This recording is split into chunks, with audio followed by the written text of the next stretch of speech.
ವಿನಯತೆ ಎಂದರೆ ಬೇರೆಯವರು ಏನೇ ಹೇಳಿದ್ರು ನಾನು ಸುಮ್ಮನಿರಬೇಕು. ಪ್ರಭು ಯೇಸು ಕ್ರಿಸ್ತರನ್ನು ನೋಡಿ. ವಿನಯತೆ ಎಂದರೆ ನಾನು ನನ್ನ ಸ್ವಗೌರವವನ್ನ ಕಳೆದುಕೊಳ್ಳೋದು. ನನಗೇನು ಸ್ವಯಂ ಗೌರವನೇ ಇಲ್ಲ, ಯಾರು ಏನು ಹೇಳಿದ್ರು ನಾನು ಕೇಳಿಸ್ಕೊಂತಿದ್ದೇನೆ, ಅದಲ್ಲ ವಿನಯತೆ.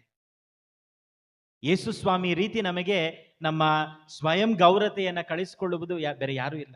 ಆ ಮರ್ಯಾದೆಯನ್ನ ಅವ್ರು ಹೇಳ್ತಾರೆ, ನೀವೊಂದು ಮನೆಗೆ ಹೋಗಿ ಅಲ್ಲಿ ನಿಮಗೆ ಶಾಂತಿ ಉಂಟಾಗಲಿ ಎಂದು ಹೇಳಿ, ಶಾಂತಿಯನ್ನ ಪ್ರೀತಿಸುವವರು ಆ ಮನೆಯಲ್ಲಿದ್ದರೆ ಆ ಶಾಂತಿ ಅವರಲ್ಲಿ ನೆಲೆಸುತ್ತದೆ, ಇಲ್ಲದಿದ್ದರೆ ಅದು ನಿಮ್ಮ ಬಳಿಗೆ ಮರಳಿ ಬರುತ್ತದೆ. ತದನಂತರ ಹೇಳ್ತಾರೆ, ಶುಭ ಸಂದೇಶವನ್ನು ಅವರು ಆಲಿಸಿದರೆ ಸರಿ, ಇಲ್ಲದಿದ್ದರೆ ನೀವು ಅವರ ಪಟ್ಟಣವನ್ನ ಬಿಟ್ಟು ಹೊರಡುವಾಗ ನಿಮ್ಮ ಕಾಲಿಗೆ ಅಂಟಿಕೊಂಡಿರುವ ಧೂಳನ್ನ ತಟ್ಟಿಬಿಡಿ. ಅದು ಘನತೆ. Shake off the dust that is stuck to your feet and walk off. ಅಲ್ಲಿಂದ ಹೋಗಿ. ಅದೇ ಗೌರವ ಯೇಸು ಸ್ವಾಮಿ ಕಲಿಸ್ಕೊಂಡು. ವಿನಮ್ರತೆ ಎಂದ್ರೆ ಬೇರೆಯವರು ಏನೇ ಹೇಳಿದ್ರು ನಾನು ಕೇಳಿಸ್ಕೊಂಡಿರೋದು, ಅದಲ್ಲ ವಿನಯತೆ.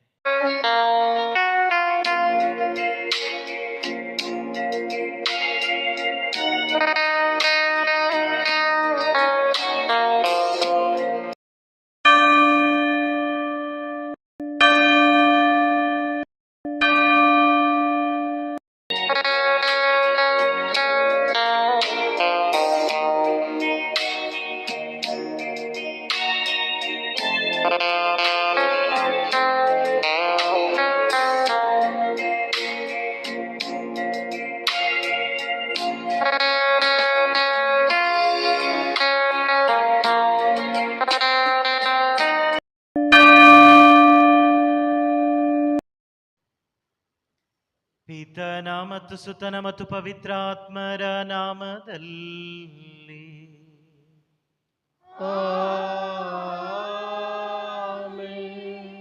ನಮ್ಮ ಪ್ರಭು ಯೇಸು ಕ್ರಿಸ್ತರ ಕೃಪಾವರವು, ದೇವರ ಪ್ರೀತಿಯು, ಪವಿತ್ರಾತ್ಮರ ಅನ್ಯೋನ್ನತೆಯು ನಿಮ್ಮೆಲ್ಲರೊಡನೆ ಇರಲಿ. ನಿಮ್ಮ ಆತ್ಮದೊಡನೆಯೂ ಇರಲಿ. ಪ್ರಭು ಕ್ರಿಸ್ತರಲ್ಲಿ ನನ್ನ ಆತ್ಮೀಯ ಸಹೋದರ ಸಹೋದರಿಯರೇ, ಪ್ರೀತಿಯ ಮಕ್ಕಳೇ, ನಿಮ್ಮೆಲ್ಲರನ್ನ ಪ್ರೀತಿಯಿಂದ ಈ ದಿವ್ಯ ಬಲಿಗೆ ಸ್ವಾಗತಿಸುತ್ತೇನೆ. ಇಂದು ನಾವು ಸಾಧಾರಣ ಕಾಲದ 14ನೆಯ ಭಾನುವಾರವನ್ನ ಆಚರಿಸುತ್ತಿದ್ದೇವೆ. ಪ್ರಭು ಯೇಸು ಕ್ರಿಸ್ತರ ಇಂದಿನ ಮಾತುಗಳು, ಪ್ರಭು ಯೇಸು ಕ್ರಿಸ್ತರು ಇಂದು ನೀಡುವ ಕರೆ ಬಹುಶಃ ನಾವು 1 ಕೋಟಿ ಬಾರಿ ಕೇಳಿಸ್ಕೊಂಡ್ರೂ ಸಹ ಸಂತೋಷವನ್ನ ತರುತ್ತದೆ, ನಮಗೆ ಉಪಶಮನವನ್ನು ಕೊಡುತ್ತದೆ, ನಮ್ಮ ಮನಸ್ಸಿಗೆ ಏನೋ ಒಂದು ರೀತಿಯಾದಂತಹ ಆನಂದವನ್ನ ತರುತ್ತದೆ. ಪ್ರಭು ಯೇಸು ಕ್ರಿಸ್ತರ ಇಂದಿನ ಕರೆ ಶುಭ ಸಂದೇಶದಲ್ಲಿ ಅವರು ನಮ್ಮೆಲ್ಲರನ್ನ ನೋಡಿ ಹೇಳುತ್ತಾರೆ, ಭಾರ ಹೊತ್ತು ಬಳಲಿ ಬೆಂಡಾಗಿರುವ ಸರ್ವ ಜನರೇ ನನ್ನ ಬಳಿಗೆ ಬನ್ನಿ, ನಾನು ನಿಮಗೆ ವಿಶ್ರಾಂತಿಯನ್ನ ಕೊಡುತ್ತೇನೆ. ಪ್ರಭು ಯೇಸು ಕ್ರಿಸ್ತರು ನನ್ನ ಬಳಿಗೆ ಬನ್ನಿ ಎಂದು ಕರೆಯುತ್ತಾರೆ. ಇಂದು ನಾವೆಲ್ಲರೂ ಆ ಕರೆಗೆ ಹೋಗೊಟ್ಟಿದ್ದೇವೆ, ಇಲ್ಲಿ ಬಂದಿದ್ದೇವೆ.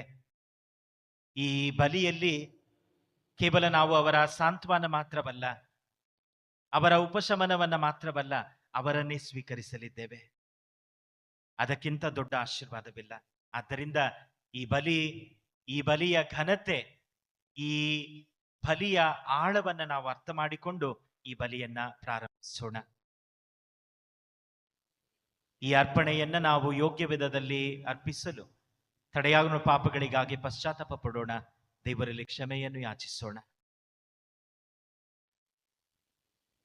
ಸರ್ವಶಕ್ತ ದೇವರಿಗೂ ಸಹೋದರ ಸಹೋದರಿ ಸಂತೋಷಿಸಿರಿ, ಆನಂದಿಸಿರಿ ಸಿಯೋನಿನ ನಿವಾಸಿಗಳೇ, ಹರ್ಷೋದ್ಗಾರ ಮಾಡಿ ಜೆರುಸಲೇಮಿನ ಜನಗಳೇ, ಇಗೋ ಬರುತಿಹನು ನಿಮ್ಮ ಅರಸನು, ನ್ಯಾಯವಂತನು, ಜಯಶೀಲನು ಆತನು, ವಿನರ್ಮನು, ಹೇಸರಗತ್ತೆಯನ್ನೇರಿ ಸಾಗಿ ಬರುತಿಹನು. ಕಿತ್ತು ಹಾಕುವೆನು ಎಫ್ರೈಮನ ರಥ ಬಲವನ್ನು, ನಿಶ್ಶೇಷ ಮಾಡುವೆನು ಜೆರುಸಲೇಮಿನ ಅಶ್ವಬಲವನ್ನು. ಮುರಿಯಲಾಗುವುದು ಯುದ್ಧದ ಬಿಲ್ಲುಗಳನ್ನು ಘೋಷಿಸುವೆನು ಶಾಂತಿಯನ್ನು ರಾಷ್ಟ್ರಗಳಿಗೆ. ಆತನ ರಾಜ್ಯಭಾರ ಸಮುದ್ರದಿಂದ ಸಮುದ್ರವರೆಗೆ, ಯುಪ್ರೆಟಿಸ್ ನದಿಯಿಂದ ಭುವಿಯ ಕಡೆಯವರೆಗೆ. ಪ್ರಭುವಿನ ವಾಕ್ಯ. ದೇವರಿಗೆ ಕೃತಜ್ಞತೆ ಸಲ್ಲಲಿ. ದೇವ, ಯುಗ ಯುಗಾಂತರಕ್ಕೂ ನಿಮ್ಮ ನಾಮಕ್ಕೆ ನಮನ. ದೇವ, ಯುಗ ಯುಗಾಂತರಕ್ಕೂ ನಿನ್ನ ನಾಮಕ್ಕೆ ನಮನ. ದೇವ, ನನ್ನೊಡೆಯ, ಮಾಡುವೆ ನಿನ್ನ ಗುಣಗಾನ. ಯುಗ ಯುಗಾಂತರಕ್ಕೂ ನಿನ್ನ ನಾಮಕ್ಕೆ ನಮನ. ಹೊಗಳುವೆನು ನಾ ದಿನದಿನವೂ ನಿನ್ನನು, ಭಜಿಸುವೆನೆಂದೆಂದಿಗೂ ನಿನ್ನ ಹೆಸರನ್ನು. ದೇವ, ಯುಗ ಯುಗಾಂತರಕ್ಕೂ ನಿನ್ನ ನಾಮಕ್ಕೆ ನಮನ. ಪ್ರಭು, ದಯಾನಿಧಿ, ಕೃಪಾಸಾಗರನು, ಸಹನಶೀಲನು, ಪ್ರೀತಿಪೂರ್ಣನು, ಪ್ರಭುವಿನ ಕರುಣೆ ಎಲ್ಲರ ಮೇಲೆ, ಆತನ ಕೃಪೆಯು ಸೃಷ್ಟಿಯ ಮೇಲೆ. ದೇವ, ಯುಗ ಯುಗಾಂತರಕ್ಕೂ ನಿನ್ನ ನಾಮಕ್ಕೆ ನಮನ. ಪ್ರಭು, ನಿನ್ನನ್ನು ಸ್ತುತಿಸುವುದು ಸೃಷ್ಟಿಯೆಲ್ಲವೂ, ಕೊಂಡಾಡುವುದು ನಿನ್ನನ್ನು ಭಕ್ತ ಸಮೂಹವು. ಪ್ರಸಿದ್ಧಪಡಿಸುವರು ನಿನ್ನ ರಾಜ್ಯದ ಮಹತ್ವವನ್ನು, ವರ್ಣಿಸುವವರವರು ನಿನ್ನ ಶಕ್ತಿ ಸಾಮರ್ಥ್ಯವನ್ನು. ದೇವ, ಯುಗ ಯುಗಾಂತರಕ್ಕೂ ನಿನ್ನ ನಾಮಕ್ಕೆ ನಮನ. ಶಾಶ್ವತವಾದುದು ನಿನ್ನ ರಾಜ್ಯವು, ಇರುವುದೆಂದಿಗೂ ನಿನ್ನ ಆಳ್ವಿಕೆಯು. ನುಡಿಯಲಿ ಪ್ರಭು ಸದಾ ಪ್ರಾಮಾಣಿಕನು, ನಡೆಯಲಿ ಆತನು ಸದಾ ಪ್ರೀತಿಮಯನು. ದೇವ, ಯುಗ ಯುಗಾಂತರಕ್ಕೂ ನಿನ್ನ ನಾಮಕ್ಕೆ ನಮನ. ಪೌಲನು ರೋಮನರಿಗೆ ಬರೆದ ಪತ್ರದಿಂದ ವಾಚನ. ಸಹೋದರರೇ, ನಿಮ್ಮಲ್ಲಿ ನಿಜವಾಗಿಯೂ ದೇವರ ಆತ್ಮವು ನೆಲೆಸಿದ್ದರೆ ನೀವು ಶರೀರ ಸ್ವಭಾವಕ್ಕೆ ಅನುಸಾರವಾಗಿ ಜೀವಿಸದೆ ಪವಿತ್ರಾತ್ಮ ಅವರ ಚಿತ್ತಕ್ಕೆ ಅನುಸಾರವಾಗಿ ಜೀವಿಸುತ್ತೀರಿ. ಯಾರಲ್ಲಿ ಕ್ರಿಸ್ತ ಯೇಸುವಿನ ಆತ್ಮ ಇಲ್ಲವೋ ಅಂಥವನು ಕ್ರಿಸ್ತ ಯೇಸುವಿಗೆ ಸೇರಿದವನಲ್ಲ. ಯೇಸುವನ್ನು ಮರಣದಿಂದ ಎಬ್ಬಿಸಿದ ದೇವರ ಆತ್ಮ ನಿಮ್ಮಲ್ಲಿ ನೆಲೆಗೊಂಡಿರಲಿ. ಆಗ ಕ್ರಿಸ್ತ ಯೇಸುವನ್ನು ಮರಣದಿಂದ ಎಬ್ಬಿಸಿದ ದೇವರು ನಿಮ್ಮಲ್ಲಿ ನೆಲೆಗೊಂಡಿರುವ ಆತ್ಮನ ಮುಖಾಂತರ ನಿಮ್ಮ ನಶ್ವರ ದೇಹಗಳಿಗೆ ನೀವರು. ಆದ್ದರಿಂದ ಸಹೋದರರೇ, ನಾವು ಶರೀರ ಸ್ವಭಾವದ ಹಂಗಿನಲ್ಲಿಲ್ಲ, ಅದರ ಆಶಾಪಾಶಗಳಿಗೆ ಅನುಗುಣವಾಗಿ ಬಾಳುವ ಹಂಗಿನಲ್ಲೂ ಇಲ್ಲ. ನೀವು ಶರೀರ ಸ್ವಭಾವಕ್ಕೆ ಅನುಸಾರವಾಗಿ ಬಾಳಿದರೆ ಖಂಡಿತವಾಗಿ ಸಾಯುವಿರಿ. ಪವಿತ್ರಾತ್ಮ ಅವರ ನೆರವಿನಿಂದ ದೈಹಿಕ ದುರಭ್ಯಾಸಗಳನ್ನು ದಮನ ಮಾಡಿದರೆ ಜೀವಿಸುವಿರಿ. ಪ್ರಭುವಿನ ವಾಕ್ಯ. ದೇವರಿಗೆ ಕೃತಜ್ಞತೆ ಸಲ್ಲಲಿ.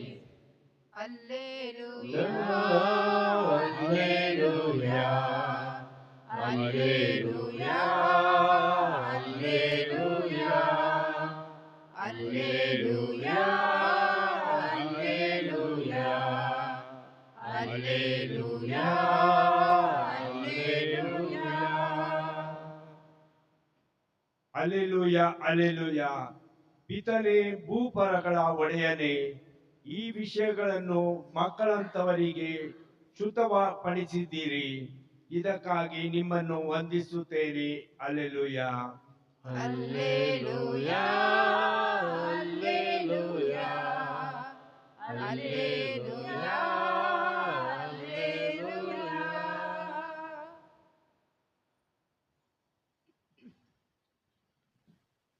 ಪ್ರಭು ನಿಮ್ಮೊಡನೆ ಇರಲಿ. ನಿಮ್ಮ ಆತ್ಮದೊಡನೆಯೂ ಇರಲಿ. ಸಂತ ಮತ್ತಾಯರು ಬರೆದ ಪವಿತ್ರ ಶುಭ ಸಂದೇಶದಿಂದ ವಾಚನ. ಪ್ರಭು ನಿಮಗೆ ಮಹಿಮೆ ಸಲ್ಲಲಿ.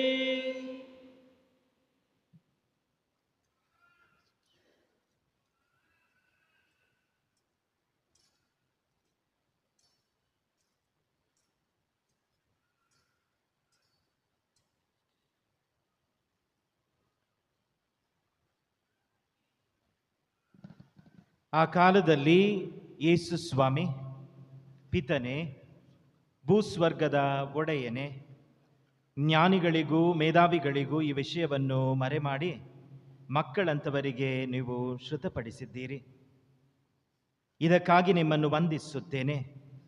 ಹೌದು ಪಿತನೇ, ಇದೇ ನಿಮ್ಮ ಸುಪ್ರೀತ ಸಂಕಲ್ಪ. ನನ್ನ ಪಿತ ಸಮಸ್ತವನ್ನ ನನ್ನ ವಶಕ್ಕೆ ಒಪ್ಪಿಸಿದ್ದಾರೆ. ಪುತ್ರನು ಯಾರೆಂಬುದನ್ನು ಪಿತನೇ ಹೊರತು ಬೇರಾರು ಅರಿಯರು. ಪಿತನು ಯಾರು ಎಂಬುದನ್ನು ಪುತ್ರನು ಮತ್ತು ಯಾರಿಗೆ ಪುತ್ರನು ಅವರನ್ನ ಶ್ರುತಪಡಿಸಲು ಇಚ್ಛಿಸುತ್ತಾನೋ ಅವರೇ ಹೊರತು ಮತ್ತಾರು ಅರಿಯರು. ದುಡಿದು ಭಾರ ಹೊತ್ತು ಬಳಲಿ ಬೆಂಡಾಗಿರುವ ಸರ್ವ ಜನರೇ, ನೀವೆಲ್ಲರೂ ನನ್ನ ಬಳಿಗೆ ಬನ್ನಿರಿ, ನಾನು ನಿಮಗೆ ವಿಶ್ರಾಂತಿಯನ್ನು ಕೊಡುತ್ತೇನೆ. ನಾನು ವಿನಯಶೀಲನು, ದೀನ ಹೃದಯನು. ನನ್ನ ನೊಗಕ್ಕೆ ಹೆಗಲು ಕೊಟ್ಟು ನನ್ನಿಂದ ಕಲಿತುಕೊಳ್ಳಿ, ಆಗ ನಿಮಗೆ ವಿಶ್ರಾಂತಿ ಸಿಗುವುದು. ನನ್ನ ನೊಗ ಹಗುರ, ನನ್ನ ಹೊರೆ ಸುಗಮ ಎಂದರು.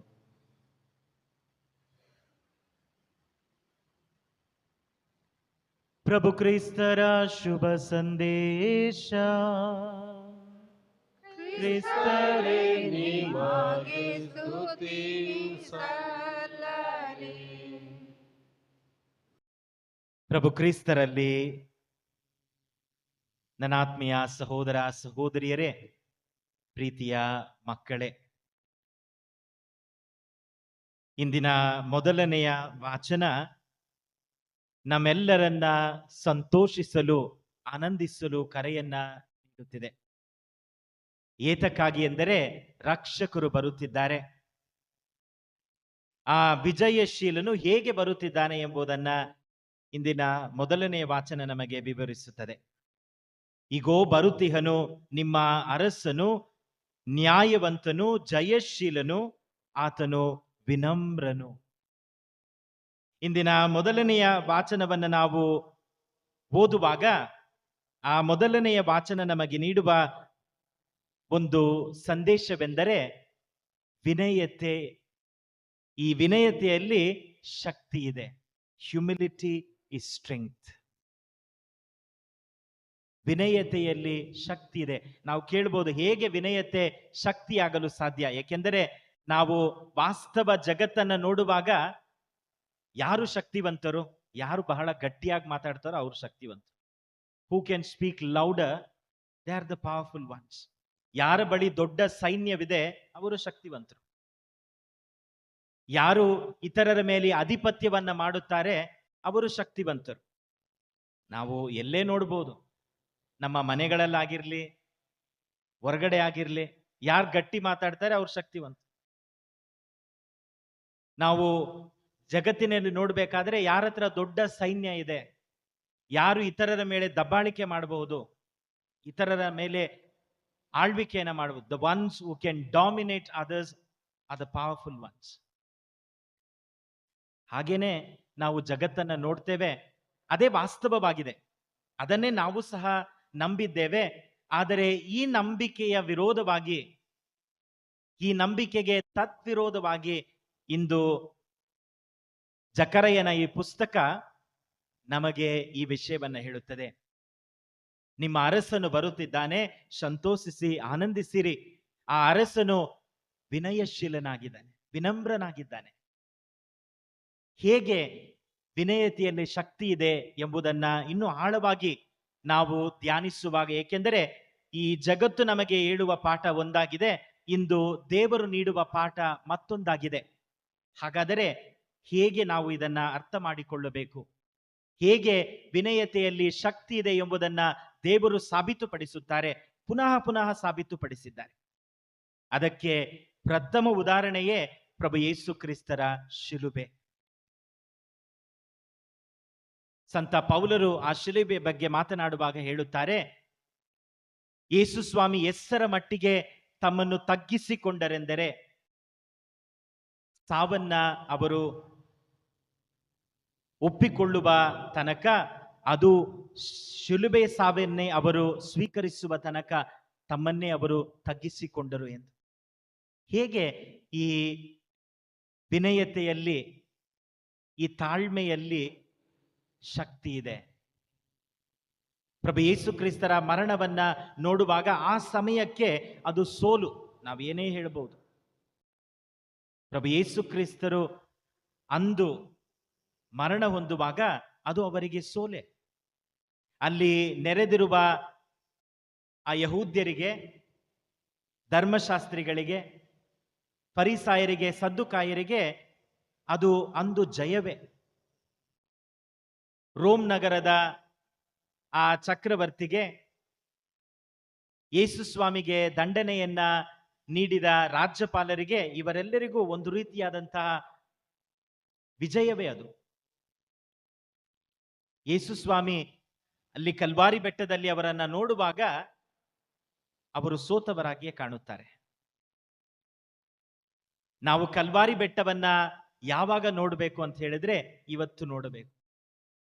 ಕಲ್ವಾರಿಯ ಬೆಟ್ಟವನ್ನ ಇವತ್ತು ನಾವು ನೋಡುವಾಗ 2000 ವರ್ಷಗಳು ಕಳೆದು ಬಿಟ್ಟಿದೆ. ಅಲ್ಲಿ ನಿಂತಿದ್ದ ಧರ್ಮಶಾಸ್ತ್ರಿಗಳಲ್ಲಿ, ಅಲ್ಲಿದ್ದ ರಾಜ್ಯಪಾಲರಲ್ಲಿ, ರೋಮ್ ಮಹಾ ಸಾಮ್ರಾಜ್ಯ ಎಲ್ಲಿ? ಯಾವುದೂ ಇಲ್ಲ. ಇಂದು ಜಗತ್ತಿನಲ್ಲಿ ಎಲ್ಲರಿಗೂ ಕಾಣುವಂಥದ್ದು ಪ್ರಭು ಯೇಸು ಕ್ರಿಸ್ತರ ಶಿಲುಬೆ, ಪ್ರಭು ಯೇಸು ಕ್ರಿಸ್ತರ ಜಯ. ವಿನಯತೆ ಆ ಸಮಯದಲ್ಲಿ ಸೋಲುವಂತೆ ಕಾಣಬಹುದು. ಆ ಸಮಯದಲ್ಲಿ ನಾವು ಎಲ್ಲವನ್ನ ಕಳೆದುಕೊಳ್ಳುವಂತೆ ಕಾಣಬಹುದು. ಆದರೆ ಅದು ತಾತ್ಕಾಲಿಕ ಮಾತ್ರ. It is temporary.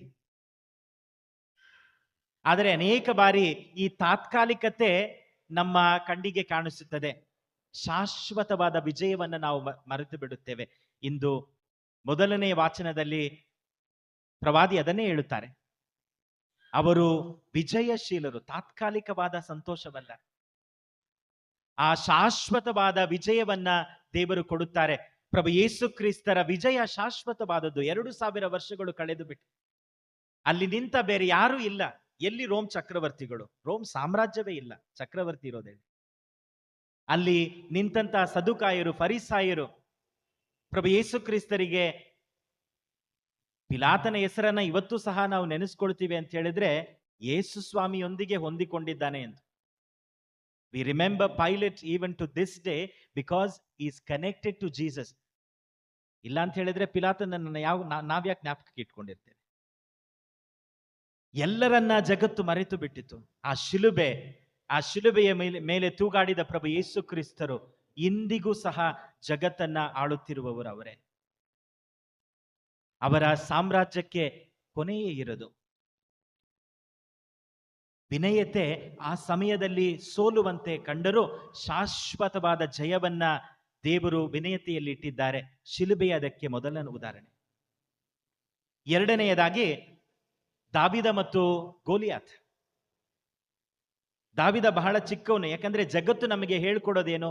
ಯಾರು ದೊಡ್ಡವರಾಗಿದ್ದಾರೆ, ಯಾರು ಶಕ್ತಿಶಾಲಿಗಳಾಗಿದ್ದಾರೆ, ಯಾರು ಇತರರನ್ನ ಆಳ್ವಿಕೆ ಮಾಡಬಹುದು, ಅವರೇ ಶಕ್ತಿಶಾಲಿ. ಆ ರೀತಿ ನೋಡಿದ್ರೆ ಗೋಲಿಯಾತನೇ ಶಕ್ತಿಶಾಲಿ. ಆದರೆ ಗೆದ್ದಿದ್ದು ಯಾರು ನಮಗೆ ಗೊತ್ತು. ದಾವಿದನು ಗೋಲಿಯಾತನಿಗೆ ಹೇಳುತ್ತಾನೆ, ನಾನು ನನ್ನ ಶಕ್ತಿಯಲ್ಲ, ದೇವರಲ್ಲಿ ನಂಬಿಕೆ ಇಟ್ಟು ನಿನ್ನನ್ನ ಎದುರುಗೊಳ್ಳುತ್ತೇನೆ. I confront you not trusting my strength but trusting in the Lord. ಏಕೆಂದರೆ ಅವನಲ್ಲಿ ವಿಶ್ವಾಸ ಬಿಡಲು ಯಾವ ಶಕ್ತಿಯೂ ಇರಲ್ಲ. ಇಲ್ಲ, ಸಾಧಾರಣ ಯುವಕ, ಇವನು ದೈತ್ಯಾಕಾರದ ಒಬ್ಬ ಮನುಷ್ಯ, ಶಕ್ತಿಶಾಲಿ, ಎಲ್ರಿಗೂ ಗೊತ್ತು ಗೆಲ್ಲೋದು ಯಾರು ಅಂತ ಹೇಳಿ. ಆದರೆ ಎಲ್ಲರ ಅನಿಸಿಕೆಗಳನ್ನ, ಭಾವನೆಗಳನ್ನ ಸರ್ವೇಶ್ವರ ಹುಸಿ ಮಾಡುತ್ತಾರೆ. ಸುಳ್ಳಾಗಿಸಿ ದಾವಿದನಿಗೆ ಅಲ್ಲಿ ವಿಜಯ. ಏಕೆಂದರೆ ಆ ದಾವಿದ ವಿನಮ್ರತೆಯಿಂದ ದೇವರಲ್ಲಿ ವಿಶ್ವಾಸವಿಟ್ಟು ಅಲ್ಲಿ ಅವನನ್ನ ಎದುರುಗೊಳ್ಳುತ್ತಾನೆ. ಮೂರನೆಯದಾಗಿ ಹಳೆಯ ಒಡಂಬಡಿಕೆಯ ಯೋಸೆಫನು. ಆ ಜೋಸೆಫನ ಘಟನೆಯನ್ನ ನೋಡುವಾಗ ಆ ಸಮಯಕ್ಕೆ ಅವನು ಸೋತಂತೆ ಕಾಣುತ್ತದೆ. ತನ್ನ ಸಹೋದರರೆಲ್ಲರೂ ಅವನನ್ನ ಬೇಡ ಎಂದು ತಿರಸ್ಕರಿಸುತ್ತಾರೆ. ಸಾಯಿಸುವ ಮಟ್ಟಿಗೆ ಒಬ್ಬರು ಬೇಡ ಅಂತ ಹೇಳ್ಬೋದು, ಆದ್ರೆ ಅವರು ಇರಲೇಬಾರ್ದು ಅನ್ನೋದು ಬಹಳ ನೋವು. ಅವನನ್ನ ಸಾಯಿಸುವ ಮಟ್ಟಿಗೆ, ಕೊಲ್ಲುವ ಮಟ್ಟಿಗೆ ಅವರ ಸಹೋದರರು ಹೋಗುತ್ತಾರೆ. ಅವನನ್ನ ಒಡೆದು ಬಾವಿಗೆ ಎಸೆಯುತ್ತಾರೆ. ತದನಂತರ ಅವನನ್ನ ಇಷ್ಮಾಯೇಲರಿಗೆ ಮಾರಿಬಿಡ್ತಾರೆ.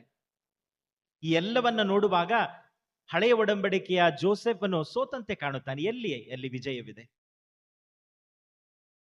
ತನ್ನ ಸಹೋದರರಿಂದ ತಿರಸ್ಕಾರ, ಅವರಿಂದ ಅವನು ಒಡಿಸಿಕೊಂಡು ಬಾವಿಗೆ ಬೀಳ್ತಾನೆ, ಅಲ್ಲಿಂದ ಮಾರಲ್ಪಡ್ತಾನೆ, ದಾಸನಾಗಿ ಈಜಿಪ್ಟ್ಗೆ ಹೋಗ್ತಾನೆ.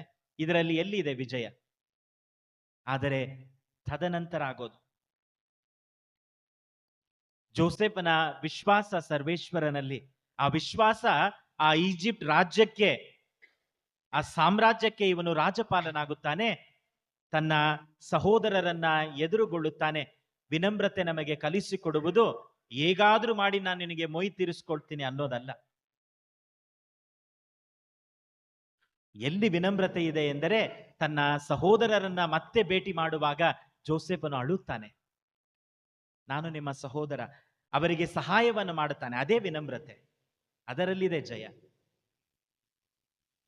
ಅನೇಕ ಬಾರಿ ನಾವು ಪುನರುತ್ಥಾನದ ಪ್ರಭು ಯೇಸು ಕ್ರಿಸ್ತರನ್ನ ಹೇಗ್ ನೋಡ್ತೇವೆ ಅಂತ ಹೇಳಿದ್ರೆ, ಈಗ ಪುನರುತ್ಥಾನರಾಗ್ಬಿಟ್ರು, ಯಾರೆಲ್ಲಾ ಪ್ರಭು ಯೇಸು ಕ್ರಿಸ್ತರನ್ನ ಕೊಂದ್ರು ಅವ್ರನ್ನ ಒಬ್ಬರನ್ನು ಬಿಡಲ್ಲ ಇವಾಗ ಅವರು, ಅದಲ್ಲ. ಅದರ ಬಗ್ಗೆ ಪ್ರಭು ಯೇಸು ಕ್ರಿಸ್ತರ ಚಿಂತನೆನೇ ಇಲ್ಲ. Jesus came not to take revenge but to reveal. ತಮ್ಮನ್ನೇ ಅವರು ಆ ಶಕ್ತಿಶಾಲಿಯಾಗಿ, ಶಕ್ತಿ ಎಲ್ಲಿದೆ? ಆ ವಿನಮ್ರತೆಯಲ್ಲಿ. ಹೀಗೆ ನಾವು ನೋಡುವಾಗ ಇನ್ನು ನಮ್ಮ ಪವಿತ್ರ ಗ್ರಂಥದಲ್ಲಿ ಅನೇಕ ಘಟನೆಗಳಲ್ಲಿ ಹೇಗೆ ವಿನಮ್ರತೆ ಶಕ್ತಿಯಾಗಿದೆ, ವಿನಯತೆ ಶಕ್ತಿಯಾಗಿದೆ. ಆದರೆ ನಿಧಾನವಾಗಿ ನಾವು ಏನನ್ನ ನೋಡ್ತಿದ್ದೇವೆ ಅಂತ ಹೇಳಿದ್ರೆ, ಇವತ್ತು ನಮ್ಮ ಹೃದಯಗಳು, ನಮ್ಮ ಕುಟುಂಬಗಳು, ನಮ್ಮ ಸಮಾಜ ನಿಧಾನವಾಗಿ ಒಂದು ಯುದ್ಧ ಭೂಮಿಯಾಗಿ ಮಾರ್ಪಡುತ್ತಿದೆ. ಯಾರು ಗೆಲ್ಲುತ್ತಾರೆ? Who will win? ಅದೇನೇ ಆಗಿರ್ಲಿ, ಮನೆಯಲ್ಲಿ ಒಂದು ಸಣ್ಣ ಚರ್ಚೆ ಆಗಿರ್ಲಿ, ಒಂದು ಸಣ್ಣ ಜಗಳವಾಗಿರ್ಲಿ, ಅದು ಮನೆಯಾಗಿರಬಹುದು, ನಮ್ಮ ಮನಸ್ಸಾಗಿರಬಹುದು, ನಾವು ಕೆಲಸ ಮಾಡುವ ಸ್ಥಳವಾಗಿರಬಹುದು, ನಿಧಾನವಾಗಿ ಇವೆಲ್ಲವನ್ನ ನಾವು ಒಂದು ಯುದ್ಧ ಭೂಮಿಯಾಗಿ ಮಾರ್ಪಡಿಸುತ್ತಿದ್ದೇವೆ. We are turning our workplaces, our hearts, our homes into battlefields. Who wins first? ಯಾರು ಗೆಲ್ತಾರೆ? ಅದಕ್ಕಾಗಿಯೇ ಈ ವಿನಮ್ರತೆಯನ್ನ ನಾವು ಮರೆತು ಬಿಡುತ್ತಿದ್ದೇವೆ. ಈ ವಿನಮ್ರತೆಯನ್ನ ತಪ್ಪಾಗಿ ಅರ್ಥ ಮಾಡಿಕೊಳ್ಳುತ್ತಿದ್ದೇವೆ. ವಿನಮ್ರತೆ ಅಂದ್ರೆ ಏನು? ಬಲಹೀನತೆ. ವಿನಯತೆ ಬಲಹೀನತೆ ಅಲ್ಲ. Meekness is not weakness. ಅನೇಕ ಬಾರಿ ವಿನಯತೆ ಎಂದ್ರೆ ಬಲಹೀನತೆ. ಪ್ರಭು ಯೇಸು ಕ್ರಿಸ್ತರಿಗಿಂತ ಶಕ್ತಿಶಾಲಿಯನ್ನ ನಾವು ನೋಡಲು ಸಾಧ್ಯವಿಲ್ಲ. ಸಮುದ್ರದ ಮೇಲೆ ನಡೆದವರು, ಸತ್ತವರನ್ನ ಎಬ್ಬಿಸಿದವರು, ಒಂದು ಮಾತಿನಲ್ಲಿ ಅವರು ಎಲ್ಲವನ್ನ ಸಾಧಿಸಲು ಸಾಧ್ಯ. ಅವರಲ್ಲಿ ವಿನಯತೆ ಇತ್ತು. ವಿನಯತೆ ಎಂದರೆ ಬೇರೆಯವರು ಏನೇ ಹೇಳಿದ್ರು ನಾನು ಸುಮ್ಮನಿರಬೇಕು. ಪ್ರಭು ಯೇಸು ಕ್ರಿಸ್ತರನ್ನ ನೋಡಿ. ವಿನಯತೆ ಎಂದ್ರೆ ನಾನು ನನ್ನ ಸ್ವಗೌರವವನ್ನ ಕಳೆದುಕೊಳ್ಳೋದು. ನನಗೇನು ಸ್ವಯಂ ಗೌರವನೇ ಇಲ್ಲ, ಯಾರು ಏನ್ ಹೇಳಿದ್ರು ನಾನು ಕೇಳಿಸ್ಕೊಂತಿದ್ದೇನೆ, ಅದಲ್ಲ ವಿನಯತೆ. ಯೇಸು ಸ್ವಾಮಿ ರೀತಿ ನಮಗೆ ನಮ್ಮ ಸ್ವಯಂ ಗೌರವತೆಯನ್ನ ಕಳಿಸಿಕೊಳ್ಳುವುದು ಬೇರೆ ಯಾರು ಇಲ್ಲ. ಆ ಮರ್ಯಾದೆಯನ್ನ ಅವ್ರು ಹೇಳ್ತಾರೆ, ನೀವೊಂದು ಮನೆಗೆ ಹೋಗಿ ಅಲ್ಲಿ ನಿಮಗೆ ಶಾಂತಿ ಉಂಟಾಗಲಿ ಎಂದು ಹೇಳಿ, ಶಾಂತಿಯನ್ನ ಪ್ರೀತಿಸುವವರು ಆ ಮನೆಯಲ್ಲಿದ್ದರೆ ಆ ಶಾಂತಿ ಅವರಲ್ಲಿ ನೆಲೆಸುತ್ತದೆ, ಇಲ್ಲದಿದ್ದರೆ ಅದು ನಿಮ್ಮ ಬಳಿಗೆ ಮರಳಿ ಬರುತ್ತದೆ. ತದನಂತರ ಹೇಳ್ತಾರೆ, ಶುಭ ಸಂದೇಶವನ್ನು ಅವರು ಆಲಿಸಿದರೆ ಸರಿ, ಇಲ್ಲದಿದ್ದರೆ ನೀವು ಅವರ ಪಟ್ಟಣವನ್ನ ಬಿಟ್ಟು ಹೊರಡುವಾಗ ನಿಮ್ಮ ಕಾಲಿಗೆ ಅಂಟಿಕೊಂಡಿರುವ ಧೂಳನ್ನ ತಟ್ಟಿಬಿಡಿ. ಅದು ಘನತೆ. Shake off the dust that is stuck to your feet and walk off. ಅಲ್ಲಿಂದ ಹೋಗಿ. ಅದೇ ಗೌರವ ಯೇಸು ಸ್ವಾಮಿ ಕಲಿಸ್ಕೊಂಡು. ವಿನಮ್ರತೆ ಎಂದ್ರೆ ಬೇರೆಯವರು ಏನೇ ಹೇಳಿದ್ರು ನಾನು ಕೇಳಿಸ್ಕೊಂಡಿರೋದು, ಅದಲ್ಲ ವಿನಯತೆ. ಫರಿಸಾಯರು, ಸದ್ದುಕಾಯರು ಹೇಗೆ ಯೇಸು ಸ್ವಾಮಿ ಅವರನ್ನ ಎದುರುಗೊಂಡರು. ಯೇಸು ಸ್ವಾಮಿಯ ಮಾತುಗಳನ್ನ ಅವರಿಂದ ಉತ್ತರ ಕೊಡಲು ಸಾಧ್ಯವೇ ಆಗಲಿಲ್ಲ. ಪ್ರತಿ ಬಾರಿ ಯೇಸು ಸ್ವಾಮಿನ ಹೇಗಾದ್ರೂ ಮಾಡಿ ಸಿಲುಕಿಸ್ಬೇಕು ಅಂತ ಬರ್ತಾರೆ. ಅವರು ಅಲ್ಲಿ ಸೋತು ಹೋಗುತ್ತಾರೆ. Humility is not allowing others to walk over yourselves. ಹಾಗಾದರೆ ಈ ವಿನಮ್ರತೆಯನ್ನ ನಾನು ಎಲ್ಲಿ ಕಲಿಯಬೇಕು ಎಂದರೆ ಯೇಸು ಸ್ವಾಮಿ ಇಂದಿನ ಶುಭ ಸಂದೇಶದಲ್ಲಿ ಉತ್ತರವನ್ನಿಟ್ಟಿದ್ದಾರೆ. ಇಂದಿನ ಶುಭ ಸಂದೇಶದಲ್ಲಿ ಅವರು ಕರೆ ನೀಡುತ್ತಾರೆ, ಸರ್ವ ಜನರೇ ನನ್ನ ಬಳಿಗೆ ಬನ್ನಿ, ನಾನು ವಿನಯಶೀಲನು ದೀನ ಹೃದಯನು, ನನ್ನಿಂದ ಕಲಿತುಕೊಳ್ಳಿ. ಎಲ್ಲಿಂದ ನಾನು ಈ ವಿನಯತೆಯನ್ನ ಕಲಿತುಕೊಳ್ಳಬಹುದು? ಯಾರು ನನಗೆ ಸರಿಯಾದ ವಿನಯತೆಯನ್ನ ಹೇಳಿಕೊಡಲು ಸಾಧ್ಯ ಅಂತ ಹೇಳಿದ್ರೆ ಯೇಸು ಸ್ವಾಮಿ ಅವರೇ ಹೇಳ್ತಾರೆ, ನನ್ನ ಬಳಿಗೆ ಬನ್ನಿ, ನನ್ನಿಂದ ಕಲಿತುಕೊಳ್ಳಿ, ನನ್ನಿಂದ ಕಲಿತುಕೊಳ್ಳಿ. ಇಂದಿನ ಶುಭ ಸಂದೇಶದಲ್ಲಿ ಅಂತ ಒಂದು ಕಲಿಯುವಿಕೆಗಾಗಿ ಅವರು ನಮ್ಮನ್ನ ಆಹ್ವಾನಿಸುತ್ತಿದ್ದಾರೆ. ಪ್ರತಿ ಬಾರಿ ಅವರನ್ನ ನಾವು ಭೇಟಿ ಮಾಡಿ ಆರಾಧಿಸಿ ವಂದಿಸಿ ಮತ್ತೆ ಮನೆಗೆ ಹೋಗುವಾಗ ಒಂದು ಸಣ್ಣ ಪ್ರಶ್ನೆ ನಮ್ಮಲ್ಲಿರಬೇಕು, ಇಂದು ನಾನು ಯೇಸು ಸ್ವಾಮಿಯಿಂದ ಏನನ್ನು ಕಲಿತೆ? What did I learn from Jesus today? ಏಕೆಂದರೆ ಯೇಸು ಸ್ವಾಮಿ ಕರೀತಿದ್ದಾರೆ, ಬನ್ನಿ ನನ್ನಿಂದ ಕಲಿತುಕೊಳ್ಳಿ. Learn from me. What did I learn from the Lord? ಏನನ್ನ ನಾನು ಅವರಿಂದ ಇಷ್ಟು ದಿನಗಳು ಕಲಿತಿದ್ದೇನೆ? ಕೇವಲ ನಾನು ಇಲ್ಲಿ ಬರುವುದು ನನ್ನ ಪ್ರಾರ್ಥನೆಗಳನ್ನು ಹೇಳಲು, ನನ್ನ ಬೇಡಿಕೆಗಳನ್ನ ಮುಂದಿಡಲು, ತದನಂತರ ಮನೆಗೆ ಹೋಗಲು, ಅಥವಾ ನಾನು ಮನೆಗೆ ಹೋಗುವಾಗ ಈ ಪಾಠವನ್ನ ಇಂದು ನಾನು ನನ್ನ ಗುರುವಿನಿಂದ ಕಲಿತಿದ್ದೇನೆ? ಏಕೆಂದರೆ ಪ್ರಭು ಯೇಸು ಕ್ರಿಸ್ತರನ್ನ ನಾವು ಯಾವಾಗಲೂ ಗುರು ಒಡೆಯ ಎಂದು ಕರೆಯುತ್ತೇವೆ. ನಾವು ಶಿಷ್ಯರು, ಅವರಿಂದ ಕಲಿತಿರುವುದಾದರೂ ಏನು? ಇಂದು ಆ ಯೇಸು ಸ್ವಾಮಿ ನಮಗೆ ಮತ್ತೊಂದು ಕರೆಯನ್ನ ನೀಡುತ್ತಾರೆ. ದುಡಿದು ಭಾರ ಹೊತ್ತು ಬಳಲಿ ಬೆಂಡಾಗಿರುವ ಸರ್ವ ಜನರೇ ನನ್ನ ಬಳಿಗೆ ಬನ್ನಿ, ನಾನು ನಿಮಗೆ ವಿಶ್ರಾಂತಿಯನ್ನ ಕೊಡುತ್ತೇನೆ. ನಾನು ವಿನಯಶೀಲನು ದೀನ ಹೃದಯನು, ನನ್ನ ನೊಗಕ್ಕೆ ಹೆಗಲು ಕೊಡಿ. ನೊಗವನ್ನ ಖಂಡಿತವಾಗಿಯೂ ದೊಡ್ಡವರು ನೋಡಿರ್ತೀರ, ಬೇಸಾಯ ಯಾರೆಲ್ಲ ಮಾಡಿದ್ದೀರಾ ಅವ್ರು ನೋಡಿರ್ತಾರೆ. ಇವಾಗ ನಮ್ಮ ಮಕ್ಕಳಿಗೆ ನೊಗ ಅಂತ ಹೇಳಿದ್ರೆ ಏನು ಅರ್ಥ ಆಗಲ್ಲ. The yoke they may not understand. ಬಹುಶಃ ಕೆಲವರು ಟ್ರ್ಯಾಕ್ಟರ್ ನೋಡಿರಲ್ಲ, ಇಲ್ಲೆಲ್ಲೂ ಸಿಗಲ್ಲ ಅಷ್ಟಾಗಿ. ದೊಡ್ಡವರು ಗೊತ್ತು, ನಾವು ಬೇಸಾಯ ಮಾಡಿರೋರು, ಬೇಸಾಯದ ಬಗ್ಗೆ ಅರಿವಿರೋರಿಗೆ ಗೊತ್ತು ನೊಗ ಅಂತ ಹೇಳಿದ್ರೆ ಏನು ಅಂತ ಹೇಳಿ. ನೊಗವನ್ನ ಯಾವಾಗಲೂ ಹೊರೋದು ಎರಡು ಎತ್ತುಗಳು, ಜೋಡೆತ್ತುಗಳು. ಯೇಸು ಸ್ವಾಮಿ ಹೇಳ್ತಿದ್ದಾರೆ, ನೊಗವನ್ನ ಎತ್ಕೊ ಅಂತ ಹೇಳಿದ್ರೆ ಒಂದ್ ಕಡೆ ನಾನಿದ್ದೀನಿ, ಹಾಗಾದ್ರೆ ಇನ್ನೊಂದು ಕಡೆ ಯೇಸು ಸ್ವಾಮಿ ಇದ್ದಾರೆ. ನಾನು ಒಂಟಿಯಾಗಿಲ್ಲ. ನಿನ್ನ ನೊಗವನ್ನ ಎತ್ತಿಕೊ ಅನ್ಬೇಕಾದ್ರೆ ನೊಗನ ಹೊರೋದು ಎರಡು ಎತ್ತುಗಳು, ಜೋಡೆತ್ತುಗಳು. ಯೇಸು ಸ್ವಾಮಿ ಅದನ್ನ ಎತ್ಕೊ ಅಂತ ಹೇಳ್ಬೇಕಾದ್ರೆ ಒಂದ್ ಕಡೆ ನಾನು ಎತ್ಕೋಬಿಟ್ಟಿದ್ದೇನೆ, ಇನ್ನೊಂದು ಕಡೆ ಯಾರಿದ್ದಾರೆ ಅಂತ ಹೇಳಿದ್ರೆ ಯೇಸು ಸ್ವಾಮಿ. ಯಾಕಂದ್ರೆ ಅವರೇ ಹೇಳ್ತಾ ಇದ್ದಾರೆ, ನಾನಿದ್ದೀನಿ ಎತ್ಕೊ. ಇನ್ನೊಂದು ಕಡೆ ಹೊರವರು ಆ ನೊಗವನ್ನ ಅವರು. ಆದ್ರಿಂದನೇ ಇನ್ನೊಂದು ವಿಷಯವನ್ನ ಯೇಸು ಸ್ವಾಮಿ ಕೊನೆಗೆ ಹೇಳ್ತಾರೆ, ನನ್ನ ಹೊರೆ ಸುಗಮ ಎಂದು ಹೇಳುತ್ತಾರೆ. My burden is light. How can burden be light? ಹೊರೆ ಹೇಗೆ ಸುಗಮವಾಗಿರಲು ಸಾಧ್ಯ? ಆ ಹೊರೆ ಸುಗಮವಾಗುವುದು ಸರ್ವೇಶ್ವರ ಅದನ್ನು ನಮ್ಮ ಜೊತೆ ಹೊರುವಾಗ. ಆಗ ನಮ್ಮ ಹೊರೆಯೂ ಸಹ ಸುಗಮವಾಗುತ್ತದೆ. Even a burdens become light when God bears the yoke with us. ಇಂದು ಆ ನೊಗ, ಅದರಿಂದನೇ ಕೆಲವೊಂದು ಬಾರಿ ನಾವು ಕೇವಲ ದುಡಿದು ಬಳಲಿ ಭಾರ ಹೊತ್ತು ಬೆಂಡಾಗಿರುವ ಜನರೇ ನನ್ನ ಬಳಿಗೆ ಬನ್ನಿ, ಅದನ್ನ ಕೇಳ್ಕೊಂಡು ಸಂತೋಷ ಪಡ್ತೀವಿ. ಅದನ್ನ ಆಳವಾಗಿ ನಾವು ಧ್ಯಾನಿಸುವಾಗ ಯೇಸು ಸ್ವಾಮಿಯ ಒಂದೊಂದು ಮಾತುಗಳು, ನನ್ನ ನೊಗವನ್ನ ತಗೋ. ನೊಗನ ಹೊರಲಿಕ್ಕೆ ಇಬ್ಬರು ಬೇಕು, ಅದರಲ್ಲಿ ಒಬ್ಬ ನಾನು, ಮತ್ತೊಬ್ಬ ನನ್ನ ಸರ್ವೇಶ್ವರ. ಅವರು ನನ್ನೊಂದಿಗೆ ಹೊರುತ್ತಿದ್ದಾರೆ, ನಾನು ಒಂಟಿಯಾಗಿಲ್ಲ. ಆದ್ದರಿಂದ ನನ್ನ ಭಾರವೂ ಸಹ ನನಗೆ ಸುಗಮವಾಗಿರುತ್ತದೆ. ಭಾರವನ್ನ ತೆಗೆದಾಕ್ತೀನಿ ಅಂತ ಅವರು ಹೇಳ್ತಿಲ್ಲ, ನಿನ್ನ ಜೊತೆ ನಾನು ಹೊರ್ತೇನೆ, ನಿನ್ನ ಜೊತೆ ನಾನಿದ್ದೇನೆ, ಹೊರ್ತೇನೆ. ಆ ಭಾರವನ್ನ ಹೊತ್ತು ಹೇಗೆ ಆ ಭಾರದಿಂದ ನಮಗೆ ವಿಜಯವನ್ನ ನೀಡುವುದು ಅವರಿಗೆ ಗೊತ್ತು. ಈ ವಿನಯತೆಯಲ್ಲಿ ಶಕ್ತಿ ಇದೆ. ದೇವರ ನೊಗದಲ್ಲಿ ಅಲ್ಲಿ ಭಾರವಿದ್ದರೂ ಅದು ಸುಗಮವಾಗಿರುತ್ತದೆ.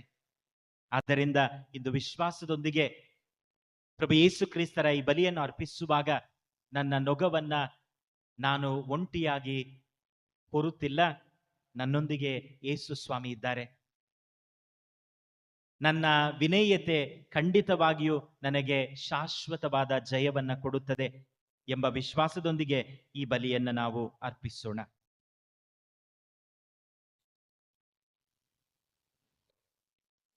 ಸ್ವಾಮಿ ನಮ್ಮೆಲ್ಲರನ್ನ ನೋಡಿ ನನ್ನ ಬಳಿಗೆ ಬನ್ನಿ ಎಂದು ಕರೆ ನೀಡುತ್ತಿದ್ದಾರೆ. ನನ್ನ ನೊಗವನ್ನ ಎತ್ತಿಕೊಳ್ಳಿ ಎಂದು ಹೇಳುತ್ತಿದ್ದಾರೆ. ನಮ್ಮ ಎಲ್ಲ ಪ್ರಾರ್ಥನೆಗಳಲ್ಲಿ ಅವರು ನಮ್ಮೊಂದಿಗಿದ್ದಾರೆ ಎಂಬ ವಿಶ್ವಾಸದಿಂದ ನಮ್ಮ ಕೋರಿಕೆಗಳನ್ನು ಅವರಿಗೆ ಸಲ್ಲಿಸೋಣ. ಓ ದೇವರೇ, ನನ್ನ ಮೊರೆಯನು ಆಲಿಸಿರಿ. ಓ ದೇವರೇ, ನನ್ನ ಮೊರೆಯನ್ನು ಆಲಿಸಿರಿ. ಪ್ರಭು ಕ್ರಿಸ್ತರ ಪ್ರತಿನಿಧಿಗಳಾದ ವಿಶ್ವಗುರು ಲಿಯೋರವರು, ನಮ್ಮ ಮಹಾಧರ್ಮಾಧ್ಯಕ್ಷರು ಮತ್ತು ಧರ್ಮಗುರುಗಳು ತಮ್ಮ ಜೀವನದಲ್ಲಿ ಕ್ರಿಸ್ತ ಯೇಸುವಿನ ಪ್ರೀತಿಯ ಆಜ್ಞೆಗಳನ್ನು ಅಳವಡಿಸಿಕೊಂಡು ತಮ್ಮ ಜೀವನವನ್ನೇ ಒಂದು ಸಂದೇಶವಾಗಿಸಿಕೊಂಡು ಈ ವಿಶ್ವಕ್ಕೆ, ಈ ಸಮಾಜಕ್ಕೆ ಮಾದರಿಯಾಗಿ ಜೀವಿಸುವಂತೆ ಪ್ರಾರ್ಥಿಸೋಣ. ಓ ದೇವರೇ, ನನ್ನ ಮೊರೆಯನ್ನು ಆಲಿಸಿರಿ. ದೇವರು ಕೊಡುಗೆಯಾಗಿ ನೀಡಿರುವ ಈ ಸುಂದರ ಬದುಕನ್ನು ದ್ವೇಷ, ಪ್ರತೀಕಾರ, ಸ್ವಾರ್ಥ ಮತ್ತು ಅಹಂಭಾವಗಳಂತಹ ದುರ್ಗುಣಗಳಿಂದ ತಮಗೂ ಮತ್ತು ಇತರರಿಗೂ ಹೊರೆಯಾಗಿ ಪರಿವರ್ತಿಸಿಕೊಳ್ಳುತ್ತಿರುವ ನಾವು ಪ್ರಭು ಯೇಸುವಿನ ನಿಜವಾದ ಅನುಯಾಯಿಗಳಾಗಿ ಪ್ರೀತಿ, ಸಹನೆ, ಕ್ಷಮೆ, ದೀನತೆಯಂತಹ ಕ್ರಿಸ್ತೀಯ ಮೌಲ್ಯಗಳನ್ನು ಅಳವಡಿಸಿಕೊಂಡು ಬಾಳುವಂತೆ ಪ್ರಾರ್ಥಿಸೋಣ. ಓ ದೇವರೇ, ನನ್ನ ಮೊರೆಯನ್ನು ಆಲಿಸಿರಿ. ಅವಮಾನವಿಲ್ಲದೆ ಸನ್ಮಾನವಿಲ್ಲ, ತ್ಯಾಗವಿಲ್ಲದೆ ಫಲವಿಲ್ಲ, ನೋವಿಲ್ಲದೆ ನಲಿವಿಲ್ಲ ಎಂಬ ಜೀವನ ತತ್ವವನ್ನು ನಾವೆಲ್ಲರೂ ಅರಿತು ನಮ್ಮ ದೈನಂದಿನ ಹೊಣೆಗಾರಿಕೆಗಳಿಂದ ತಪ್ಪಿಸಿಕೊಳ್ಳದೆ ಪ್ರಾಮಾಣಿಕವಾಗಿ ದೇವರಲ್ಲಿ ವಿಶ್ವಾಸವಿರಿಸಿ ನಮ್ಮ ಜೀವನದ ನೊಗಗಳನ್ನು ಹೊತ್ತು ನಡೆಯುವಂತೆ ಪ್ರಾರ್ಥಿಸೋಣ. ಓ ದೇವರೇ, ನನ್ನ ಮೊರೆಯನ್ನು ಆಲಿಸಿರಿ. ನಾನಾ ರೀತಿಯ ಗಂಭೀರ ಕಾಯಿಲೆಗಳಿಂದ ನರಳುತ್ತಿರುವವರು, ತಮ್ಮದಲ್ಲದ ತಪ್ಪಿಗೆ ಸಂಕಷ್ಟಗಳ ಸುಳಿಯಲ್ಲಿ ಸಿಲುಕಿರುವ ಅಮಾಯಕ ಜನರು ಹತಾಶರಾಗದೆ ತಮ್ಮ ನೋವುಗಳನ್ನು ತಾಳ್ಮೆಯಿಂದ ಅನುಭವಿಸುತ್ತಾ ಜೀವನದ ಬಂಡಿಯನ್ನು ಎಳೆಯುವುದರ ಮೂಲಕ ದೇವರ ಸಂಭಾವನೆಗೆ ಪಾತ್ರರಾಗುವಂತೆ ಪ್ರಾರ್ಥಿಸೋಣ. ಓ ದೇವರೇ, ನನ್ನ ಮೊರೆಯನ್ನು ಆಲಿಸಿರಿ.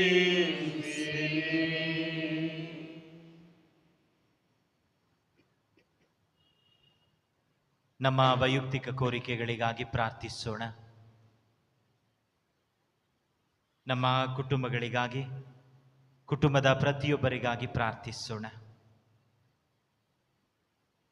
ಮತ್ತೊಮ್ಮೆ ನಮ್ಮ ಧರ್ಮ ಕೇಂದ್ರದಲ್ಲಿ ಅನಾರೋಗ್ಯದಿಂದ ನರಳುತ್ತಿರುವ ಎಲ್ಲರಿಗಾಗಿ ಪ್ರಾರ್ಥಿಸೋಣ.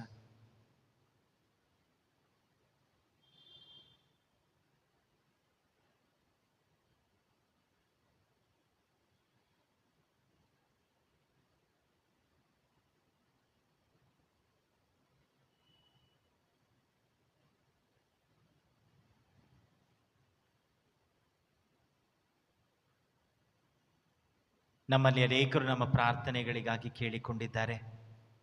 ಅವರೆಲ್ಲರಿಗಾಗಿ ಪ್ರಾರ್ಥಿಸೋಣ. ವಿಶೇಷವಾಗಿ ನಮ್ಮ ಧರ್ಮ ಕೇಂದ್ರದ ಈ ದೇವಾಲಯ, ಇದರ ನವೀಕರಣವನ್ನು ನಾವು ಪ್ರಾರಂಭಿಸಿದ್ದೇವೆ. ಈ ದೇವಾಲಯವು ಸರ್ವೇಶ್ವರ ನಮ್ಮ ಮಧ್ಯೆ ಇದ್ದಾರೆ, ಪ್ರಸನ್ನರಾಗಿದ್ದಾರೆ ಎಂಬುದರ ಪ್ರತೀಕವಾಗಿದೆ. ಆದ್ದರಿಂದ ಅವರ ಈ ವಾಸಸ್ಥಾನವನ್ನು ನಾವು ತುಂಬ ಹೃದಯದಿಂದ ನವೀಕರಿಸೋಣ. ಇದಕ್ಕೆ ಎಲ್ಲ ವಿಧದಲ್ಲೂ ನಾವು ಸಹಕರಿಸೋಣ, ಆಶೀರ್ವಾದವನ್ನು ಕೇಳೋಣ.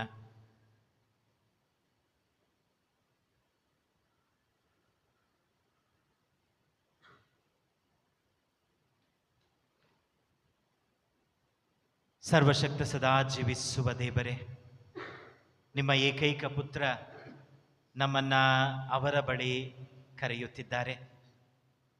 ಅನೇಕ ಬಾರಿ ನಾವು ನಮ್ಮ ನೊಗವನ್ನ ನಾನು ಒಬ್ಬನೇ ಹೊರುತ್ತಿದ್ದೇನೆ ಎಂಬ ಭಾವನೆ ನಮ್ಮದು. ಇಂದು ಯೇಸು ಸ್ವಾಮಿ ನಮಗೆ ಹೇಳುತ್ತಾರೆ, ಇಬ್ಬರಿಲ್ಲದೆ ನೊಗವನ್ನು ಹೊರಲು ಸಾಧ್ಯವಿಲ್ಲ, ನಾನು ನಿನ್ನೊಂದಿಗಿದ್ದೇನೆ ಎಂದು ಹೇಳಿ.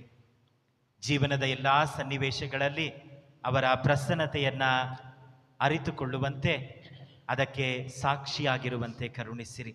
ನಿಮ್ಮ ಪ್ರಿಯ ಪುತ್ರ ಯೇಸು ಕ್ರಿಸ್ತರ ಮುಖಾಂತರ ನಿಮ್ಮನ್ನು ಪ್ರಾರ್ಥಿಸುತ್ತೇವೆ. ಆಮೆನ್. ಆಮೆನ್.